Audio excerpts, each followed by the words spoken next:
Welcome to స్ఫూర్తి news. బులెటిన్ల ముందుగా headlines.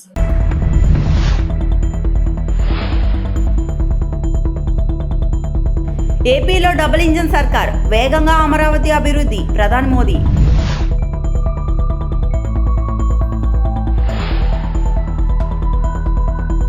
Super savings ప్రారంభం మాత్రమే, రాబోయే రోజుల్లో మరిన్ని, సీఎం చంద్రబాబు.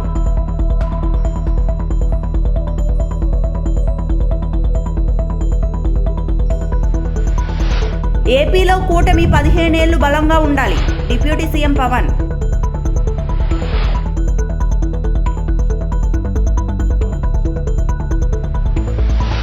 కర్నూలు పర్యటనలో ఉన్న ప్రధాని నరేంద్ర మోడీ శ్రీశైలంలో శివాజీ స్ఫూర్తి కేంద్రాన్ని సందర్శించారు.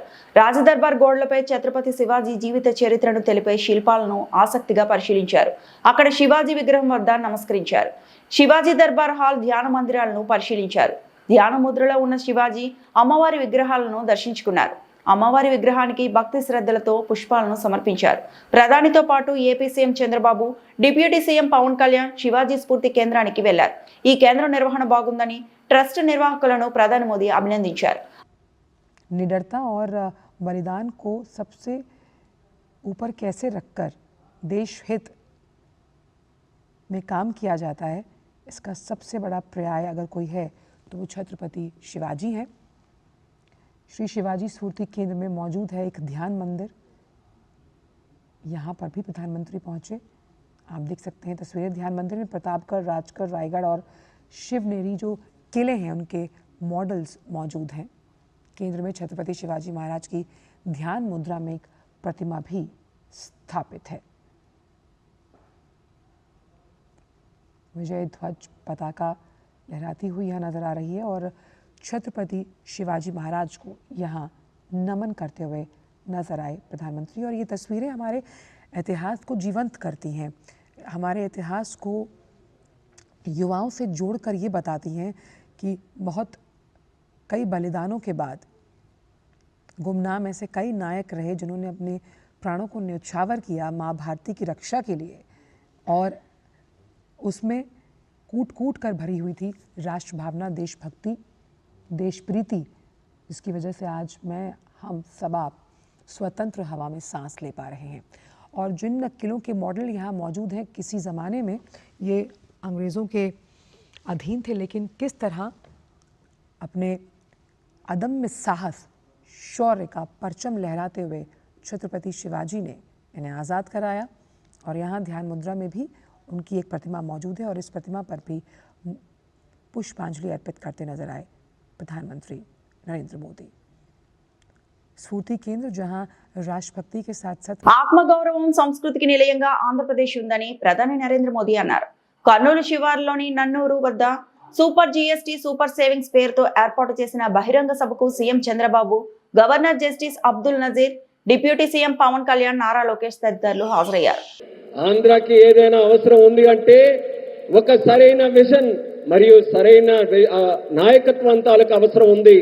నేడు చంద్రబాబు నాయుడు గారు మరియు పవన్ కళ్యాణ్ గారి రూపంలో ఆంధ్రాకి ఆ శక్తివంతమైనటువంటి నాయకత్వం ఉంది మరియు కేంద్ర ప్రభుత్వం తాలూకా పూర్తి మద్దతు కూడా లభిస్తుంది. साथियों, पिछले 16 महीनों में आंध्र प्रदेश में विकास की गाड़ी तेज गति से दौड़ रही है। डबल इंजन की सरकार में अभूतपूर्व प्रगति हो रही है। आज दिल्ली और अमरावती मिलकर तेज विकास की दिशा में आगे बढ़ रहे हैं। మిత్రులారా, గత 16 నెలల్లో ఆంధ్రప్రదేశ్లో అభివృద్ధి తాలూకా వాహనం శరవేగంగా కదులుతుంది. డబుల్ ఇంజిన్ ప్రభుత్వంలో రాష్ట్రం అపూర్వమైన ప్రగతి కూడా సాధిస్తుంది. నేడు ఢిల్లీ మరియు అమరావతి ఈ రెండు కలిసి వేగవంతంగా అభివృద్ధి వైపు ముందుకు సాగుతున్నాయి. और जैसा चंद्रबाबू ने कहा, इस तेज गति को देख करके मैं कह सकता हूं कि 2047 में आजादी के जब 100 साल होंगे, विकसित भारत होके रहेगा। చంద్రబాబు గారు చెప్పినట్టు నేను చెప్పగలను 2047 నాటికి ఎప్పుడైతే భారతదేశం 100 సంవత్సరాలు స్వాతంత్రం సంపాదించుకుని తయారవుతుందో ఆనాటికి ఖచ్చితంగా ఈ భారతదేశం వికసిత భారతదేశంగా తయారవుతుంది. अभी बाबू ने बहुत ही भावना के साथ अपने विचारों को व्यक्त किया, लेकिन मैं विश्वास से कहता हूं कि 21वीं सदी हिंदुस्तान की सदी होने वाली है. 21वीं सदी 140 करोड़ हिंदुस्तानियों की सदी होने वाली है. ఇప్పుడు బాబు గారు ఎంతో ఆవేదనతో భావాలతో మాట్లాడారు. అదే రకంగా నేను కూడా చెప్పగలను, ఈ 21వ శతాబ్దం భారతదేశం తాలూకా శతాబ్దం. ఈ 21వ శతాబ్దం భారతీయులు 140 కోట్ల భారతీయుల తాలూకా శతాబ్దం ఇది. మన అందరి భవిష్యత్తు కాపాడే నాయకుడు ప్రధానమంత్రి నరేంద్ర మోడీ అని ఏపీ సీఎం చంద్రబాబు అన్నారు. కర్నూలు శివారులో నన్నూరు వద్ద సూపర్ జీఎస్టీ సూపర్ సేవింగ్స్ పేరుతో ఏర్పాటు చేసిన బహిరంగ సభకు ప్రధానమంత్రి Narendra Modi, governor justice Abdul Nazeer, deputy CM Pawan Kalyan, Nara Lokesh తదితరులు హాజరయ్యారు. ఈ సందర్భంగా సీఎం మాట్లాడుతూ జీఎస్టీ సంస్కరణలతో ప్రజలందరూ లాభం పొందారన్నారు. జీఎస్టీ నెక్స్ట్ జనరేషన్ రిఫార్మ్స్ ఈ రోజు మీకు ఇచ్చినటువంటి లాభం సూపర్ సేవింగ్ ఇది ప్రారంభం మాత్రమే. రాబోయే రోజుల్లో ఇలాంటి లాభాలు ఇంకా ఎక్కువ మీరు చూడబోతున్నాం, మనందరం చూడబోతున్నాం. దానికి ఆ ప్రధానమంత్రి నరేంద్ర మోడీ గారు ఇక్కడికి రావడం మనందరికీ శాశ్వతంగా గుర్తుంటుంది. On behalf people of AP I thank Modi ji for the GST reforms. Again గట్టిగా మీరు చెప్పాలి ఇది మా అందరికీ న్యాయం జరిగిందని. I also congratulate him on his remarkable journey of 25 years tenure at the helm of public service as Chief Minister and Prime Minister. Modi ji is a unique leader serving the nation with utmost dedication. I don't have any doubt, 21st century belongs to Modi ji. He is the right leader, right place, in right time. ప్రధానమంత్రి నరేంద్ర మోడీ ఒక కర్మయోగి, ఏ ఫలితాలు ఆశించకుండా దేశ సేవే పరమావధిగా పనిచేస్తున్నారని AP deputy CM Pawan Kalyan అన్నారు. కర్నూలు శివారులో నన్నూరు వద్ద సూపర్ జీఎస్టీ సూపర్ సేవింగ్స్ పేరుతో ఏర్పాటు చేసిన బహిరంగ సభకు ప్రధానమంత్రి నరేంద్ర మోడీ, గవర్నర్ జస్టిస్ అబ్దుల్ నజీర్, ముఖ్యమంత్రి చంద్రబాబు, నారా లోకేష్ తదితరులు హాజరయ్యారు. ఈ సందర్భంగా పవన్ కళ్యాణ్ మాట్లాడారు. మనకి జీఎస్టీ వల్ల లాభాలని అందరికి అందించేలా ముందుకు తీసుకెళ్తే ప్రతి ఒక్కరికి గౌరవ ప్రధానమంత్రి గారికి, దీనికి సహకరించిన గౌరవ ముఖ్యమంత్రి శ్రీ నారా చంద్రబాబు నాయుడు గారికి ప్రతి ఒక్కరికి నా హృదయపూర్వక ధన్యవాదాలు తెలుపుకుంటూ, ప్రధానమంత్రి గారికి ఇంకొకసారి ప్రత్యేక ధన్యవాదాలు తెలుపుకుంటూ, మేమందరం ఈ కూటమి ఒక 15 ఏళ్ళకి తక్కువ కాకుండా బలంగా ఉండాలి. మనందరం ఎంత బలంగా ఉండాలి అంటే ఇంక ఇది తప్ప ఇంకెవరికి ఏది రాదు. ఇబ్బందులున్నా ఏ ఉన్నా తట్టుకొని నిలబడి, ఎందుకంటే ఈ రోజున ప్రధానమంత్రి గారు మనకు వచ్చి అండగా ఉన్నారంటే ఈ పెట్టుబడులను కానీ ఈ నమ్మకాన్ని కానీ ఎట్టి మాత్రం సడలించకుండా మేము ముందుకెళ్తామని మీ అందరికీ తెలియజేసుకుంటూ, అందరం సమిష్టిగా పనిచేస్తాం. ప్రధానమంత్రి గారి నాయకత్వంలో గౌరవ ముఖ్యమంత్రి నారా చంద్రబాబు నాయుడు గారి స్ఫూర్తితోటి, ఆయన నాయకత్వంతో ముందుకెళ్తాం. మేమందరం మీ ఆకాంక్షల్ని, వచ్చే తరం ఆకాంక్షల్ని ముందుకు తీసుకెళ్తామని తెలియజేసుకుంటూ సెలవు తీసుకున్నాను. జై భారత్, జై హింద్. గత 15 సంవత్సరాలుగా ఒకే స్కూల్లో పనిచేస్తున్న తమను ఇంతవరకు ట్రాన్స్ఫర్లు లేవని ఎన్నోసార్లు ప్రభుత్వానికి తెలిపినా పట్టించుకోకుండా గత కొద్ది కాలం క్రితం ట్రాన్స్ఫర్లు ఇచ్చే ప్రక్రియను అమలుపరిచినా ఇంతవరకు అవే స్కూల్ గత 9 నుండి 10 ఏళ్లుగా పనిచేస్తున్నా కానీ ఇంకా ట్రాన్స్ఫర్లు మార్చలేదంటూ ఉపాధ్యాయులు నెల్లూరు జిల్లా డిఈఓ కార్యాలయం ఎదుట ధర్నా కార్యక్రమాన్ని నిర్వహించారు.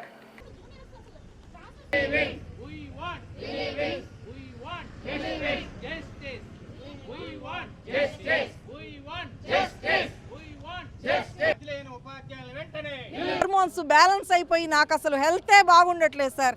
అలాగా రోజు ఇంట్లో ఏడ్చుకుంటా నేను ఏడవని రోజు లేదు. మమ్మల్ని మీరు ఎలా అయినా సరే దయచేసి మమ్మల్ని రిలీవ్ చేయాలని మేము మిమ్మల్ని అభ్యర్థిస్తున్నాం సార్. మా సమస్యల్ని మీరు వెంటనే అర్థం చేసుకొని మమ్మల్ని రిలీవ్ చేయండి దయచేసి. మనీష్ సుబ్బు, నెల్లూరు జిల్లా బీటీ అధ్యక్షుడిని. అదేవిధంగా 2025లో బదిలీ అయ్యి తెలివి కానిటువంటి బాధితులను కూడా ప్రభుత్వం బదిలీ చేసి అసంబద్ధంగా వాళ్ళని మళ్ళా రీబ్యాక్ చేసి పాత స్కూల్లోనే పనిచేయమని చెప్పి చెప్పడం చాలా దారుణం. ఇక్కడ ఉన్న వాళ్ళు కూడా 8 years అయిపోయి కంపల్సరీగా బదిలీలో ఉండి కొత్త స్కూల్కి వెళ్తే ఆ పాయింట్లు పోగొట్టుకోవడం మళ్ళీ పాత స్కూల్లో పనిచేయడం చాలా దారుణం. ప్రభుత్వం మోడల్ స్కూల్ పేరుతో స్కూల్ తీసుకొచ్చి ఎన్నో పోస్టులు కేటాయించి అక్కడగా పోస్టులు ఇవ్వకుండా వాళ్ళని అలాగే పెట్టేసి చాలా ఇబ్బంది పడుతుంది. ఇప్పుడు చూశారు మహిళలు ఎంత మానసిక క్షోభకు గురవుతున్నారు. దయచేసి వెంటనే ప్రభుత్వం, జిల్లా అధికారులు ప్రత్యామ్నాయ ఏర్పాట్లతో వెంటనే అందరినీ కూడా రిలీవ్ చేయాలని చెప్పి సందర్భంగా ఈ వేదిక మీద నుంచి ప్రభుత్వం డిమాండ్ చేస్తున్నాం. అధికారులు కోరినట్లయితే వాళ్ళు మాదేం లేదు, మాదేం ఉంది, మీరేగా చేశారు, యూనియన్లు చేశారని చెప్పి పేరు చెప్పి తప్పించుకునే ప్రయత్నం చేస్తున్నారు. అదే యూనియన్లు కోరితే చేసే ప్రభుత్వాలు అయితే ఎన్నో సమస్యలు మీ ముందుంచినప్పుడు ఒక్కడికో పరిష్కారం చేయట్లేదు. ఇలా మామూలుగా ప్రభుత్వం ఈ సమస్యలను పక్కన పెట్టేసి నిన్న డిఓ గారు ఒక మెసేజ్ పెట్టారు. ఏది యూనియన్లు బాధితులందరూ కూడా మమ్మల్ని రిలీవ్ చేయమని చెప్పి అభ్యర్థిస్తే మీరు 22 జియో ప్రకారం వెనక్కి రావాల్సింది ఉంది కాబట్టి మేము ఇలా చేసామని చెప్తున్నారు. మేము కోరుతుంది ఏంది, బదిలీల్లో రిలీవ్ అయినప్పుడు, ట్రాన్స్ఫర్ అయినప్పుడు కంపల్సరీ కూడా మేము కొత్త స్కూల్లో పోయి పనిచేయలేకపోవడం చాలా దారుణం కదా. ఈ పరిస్థితి ఎందుకు? ఇప్పుడు డిఎస్సి ఇచ్చారు, డిఎస్సిలో కూడా ఏదైనా అవసరమైన స్కూల్ ఇస్తారంటే అలా ఇవ్వలేదు. ఒక్క స్కూల్లో తక్కువ ఉన్న స్కూల్లో ఇచ్చారు. మోడల్ స్కూల్లో 4-5 పోస్టులు ఉంటే ఒక్క పోస్ట్ కూడా ఇవ్వలేదు. ఈ పరిస్థితిని జిల్లా అధికారులు గుర్తించి వెంటనే ప్రత్యామ్నాయ ఏర్పాట్లు చేసుకొని ఈ 25లో బదిలైన ప్రతి ఉపాధ్యాయుల్ని వాళ్ళ కొత్త స్కూల్ పంపించాలని చెప్పి సందర్భంగా డిమాండ్ చేస్తున్నాం. చిత్తూరు జిల్లాలో తెలుగుదేశం నాయకులు తయారు చేస్తున్న అక్రమ మద్యం విశాఖ జిల్లా నర్సీపట్నంతో పాటు పశ్చిమ గోదావరి జిల్లా పాలకొల్లుకు కూడా సరఫరా అయిందని మాజీ ప్రభుత్వ విప్ పశ్చిమ గోదావరి జిల్లా వైసీపీ అధ్యక్షులు ముదునూరి ప్రసాద్ రాజు ఆరోపించారు. అక్రమ మద్యంపై వైసీపీ ఆధ్వర్యంలో పట్టణంలో భారీ నిరసన ప్రదర్శన చేస్తూ ఎక్సైజ్ ఆఫీస్ వద్ద ధర్నా నిర్వహించారు. అనంతరం ఎక్సైజ్ సిఐ రాంబాబు వినతి పత్రం అందించారు. ఈ సందర్భంగా ముదునూరి మాట్లాడుతూ అక్రమ మద్యంతో ప్రభుత్వం ప్రజల జీవితాలతో చెలగాటం ఆడుతుందని మండిపడ్డారు. టీడీపీ నాయకులు వీధికి బెల్ట్ షాపులు ఏర్పాటు చేసి అక్రమ మద్యాన్ని విక్రయిస్తున్నారని ఆరోపించారు. అక్రమ మద్యం కేసులో ఆరోపణలు ఎదుర్కొంటున్న ప్రధాన నిందితుడు గత ఎన్నికల్లో తెలుగుదేశం తరపున తంబాలపల్లి నియోజకవర్గంలో పోటీ చేసి ఓడిపోయారన్నారు. ప్రభుత్వ అండదండలతో ఎక్కడ మద్యం ఫ్యాక్టరీని ఏర్పాటు చేసి అక్రమ మద్యాన్ని రాష్ట్ర వ్యాప్తంగా సరఫరా చేశారంటూ ధ్వజమెత్తారు. గుట్టురట్టు కావడంతో కేసును పక్కదారి పట్టించేందుకు వైసీపీని టార్గెట్ చేశారని ముదునూరి మండిపడ్డారు. స్వయాన తెలుగుదేశం పార్టీకి సంబంధించినటువంటి నాయకుడు, తంబళ్ళపల్లి నియోజకవర్గ తెలుగుదేశం పార్టీ ఇన్ఛార్జ్, అక్కడ మొన్న ఎన్నికల్లో తెలుగుదేశం పార్టీ తరఫున పోటీ చేసినటువంటి అభ్యర్థి, ఆయన ఆధ్వర్యంలో ఫ్యాక్టరీలు నడుస్తున్నాయని స్వయంగా రికార్డెడ్ ఎవిడెన్స్ తోటి పట్టుకోవడం జరిగింది. ఆయన సరఫరా చేస్తున్నటువంటి ఈ నకిలీ మద్యం నర్సీపట్నంలో కనిపించింది, పాలకొల్లులో కనిపించింది, రాష్ట్ర వ్యాప్తంగా ఎక్కడికి వెళ్ళినా నకిలీ మద్యం కనిపిస్తూ ఉంది. దీని మీద మాట్లాడుతూ ఉన్నారు. ఏం అడిగితే, ప్రశ్నిస్తే వారందరూ కూడా తయారు చేసేది వైఎస్ఆర్సీపీ కోవర్ట్లట చెప్పేటువంటి సమాధానం. మరి ఇవాళ ప్రజల ప్రాణాలతోటి ప్రభుత్వం చెలగాటమాడుతూ ఉంది. నీళ్లు లేవేమో అందుబాటులో లేవు, కానీ మద్యం షాపులను అందుబాటులోకి తీసుకొచ్చారు, బెల్ట్ షాపులను అందుబాటులోకి తీసుకొచ్చారు. వీధి తెలుగుదేశం. మరి ఈ రోజున ఈ కల్తీ మద్యాన్ని మరి ఈ పోలీసు వారికి, ఎక్సైజ్ వారికి కళ్ళు కనిపించడం లేదా అని అడుగుతున్నాం, ప్రశ్నిస్తూ ఉన్నాం. లేదు, హాస్పిటల్ పాలయ్యేటువంటి మద్యాన్ని మీరు అమ్ముతూ ఉన్నారు. ఇక్కడ రాష్ట్ర వ్యాప్తంగా ఈ రోజున వైఎస్ఆర్ పార్టీ తరఫున మేము ప్రశ్నిస్తూ ఉన్నాం. ఇలా రెడ్ హ్యాండెడ్గా పట్టుకున్నటువంటి వారిని ఇంతవరకు ఎవరిని కూడా అరెస్ట్ చేయలేదు. దీని మీద తక్షణమే మీరు ఏం చెప్తూ ఉన్నారు? వైఎస్ఆర్ పార్టీ నాయకులు ఇన్వాల్వ్మెంట్ ఉందని అంటూ ఉన్నారు. రాష్ట్ర వ్యాప్తంగా మేము డిమాండ్ చేస్తూ ఉన్నాం, సిబిఐ ఎంక్వైరీ చేయండి, ఎవరు దోషులు దీన్ని ఎవరు తయారు చేస్తూ ఉన్నారు? ప్రజల ప్రాణాలతోటి ఎవరు చెలగాటమాడుతూ ఉన్నారు? వారిని తక్షణమే అరెస్ట్ చేసి మరి ప్రభుత్వం చర్యలు తీసుకోవాలని వైఎస్ఆర్ పార్టీ తరఫున మేము పోరాడుతూ ఉన్నాం. నమ్ముతూ ఉన్నారు. ఎవరు సిండికేట్ లో ఇక్కడ తెలియని వారు ఎవరో లేదు. తాడిపత్రికి వచ్చిన జిల్లా కలెక్టర్ ను తాడిపత్రి R&B బంగ్లాలో తాడిపత్రి ఎమ్మెల్యే జేసీ అశ్మిత్ రెడ్డి మర్యాదపూర్వకంగా కలిశారు. ఈ సందర్భంగా కలెక్టర్ తో మాట్లాడుతూ NH 544D రోడ్డుకి సంబంధించి ముచ్చుకోట, ఎర్రగుంటపల్లి, బుగ్గపులి, పొద్దుటూరు గ్రామాల్లో ఉన్న సమస్యలను కలెక్టర్ దృష్టికి తీసుకెళ్లారు. ల్యాండ్ యాక్విజిషన్ కు సంబంధించి స్పెషల్ ఆఫీసర్ ని వేసి తొందరగా సమస్యలు పరిష్కరించాలని జేసీ అశ్మిత్ రెడ్డి కలెక్టర్ ఆనంద్ ని కోరారు. ఈ సందర్భంగా త్వరలోనే స్పెషల్ ఆఫీసర్ ను నియమించి సమస్యను పరిష్కరిస్తారని కలెక్టర్ తెలిపారు.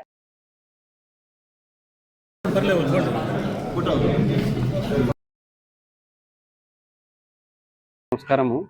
ఈరోజు జిల్లాలో మనకు 544D అని చెప్పి నేషనల్ హైవే సంబంధించి కొన్ని ల్యాండ్ అక్విజిషన్ యాక్టివిటీస్ ప్రోగ్రెస్లో ఉన్నాయి. దానిలో చిన్న చిన్న ఇష్యూస్ ఉన్నాయి. అవన్నీ కూడా ఒకసారి చూస్తామనుకొని ఇట్లా తాడిపత్రి వరకు రావడం జరిగింది. ఇప్పుడు పొద్దున్న నుంచి మధ్యాహ్నం వరకు సుమారుగా ఒక 9-10 లొకేషన్స్లో చూడడం జరిగింది. ఇక్కడ కూడా ఇష్యూస్ అన్నీ కూడా వీలైన వరకు నెక్స్ట్ ఒక 1 monthలో క్లోజ్ చేసేసుకొని ఎక్కడ కూడా ఇష్యూస్ లేకుండా పూర్తిగా హైవే పనులు ముందుకు తీసుకెళ్తామని అనుకున్నాను. పశ్చిమ గోదావరి జిల్లా నర్సాపురంలో సూపర్ GST సూపర్ సేవింగ్స్ కార్యక్రమంలో భాగంగా భారీ బైక్ ర్యాలీ నిర్వహించారు. ఆర్డీఓ దాసరాజు ఆధ్వర్యంలో సాగిన ఈ ర్యాలీలో RDA, మున్సిపల్ రెవెన్యూ, GST శాఖల అధికారులతో పాటు పలువురు దుకాణదారులు, వినియోగదారులు పెద్ద సంఖ్యలో పాల్గొన్నారు. సబ్ కలెక్టర్ కార్యాలయం నుంచి ప్రారంభమైన ర్యాలీ పురవీధుల గుండా సాగింది. ఈ సందర్భంగా ఆర్డీఓ దాసరాజు మాట్లాడుతూ GST తగ్గింపుతో ఆటోమొబైల్ రంగంలో జోష్ నెలకొందన్నారు. కారు, బైక్లతో పాటు స్పేర్ పార్ట్స్ ధరలు కూడా తగ్గడంతో కస్టమర్లు సంతోషం వ్యక్తం చేస్తున్నారు. GST తగ్గింపుతో దసరాకు మార్కెట్లో భారీ అమ్మకాలు జరిగాయని, దీపావళి కూడా ఇదే స్పీడ్ కొనసాగుతుందన్నారు.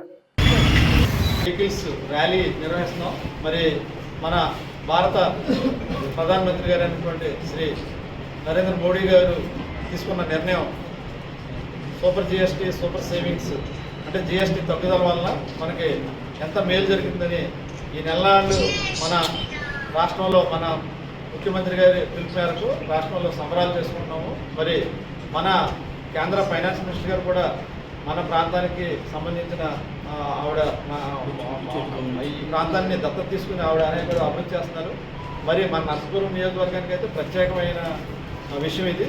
అందులో భాగంగా మన స్థానిక శాసనసభ్యులుగా కూడా చాలా చురుగ్గా ఈ వ్యవహారాల్లో పాల్గొంటున్నారు. మరి ఆయన ఈరోజు కార్యక్రమానికి మోటార్ వెహికల్ ర్యాలీ కనుక MVA గారు, అదేవిధంగా డిప్యూటీ DCTO గారు, అదేవిధంగా ఇక్కడ మన తహసీల్దార్ గారు, MPDO గారు, కమిషనర్ గారు కూడా వస్తారు. మరి వీళ్ళందరూ కూడా ఆధ్వర్యంలో అదేవిధంగా పెద్ద ఎత్తున GSW సిబ్బంది, ప్రజలు వీళ్ళందరూ భాగస్వామ్యంతో మనం డ్రైవర్స్ వీళ్ళందరూ భాగస్వామ్యంతో ఈరోజు చేస్తున్నాం. దీనికి ప్రధానంగా ఈరోజు ఉద్దేశం ఏంటంటే వాటర్ వెహికల్స్ మీద చాలా గణనీయంగా GST తగ్గింది.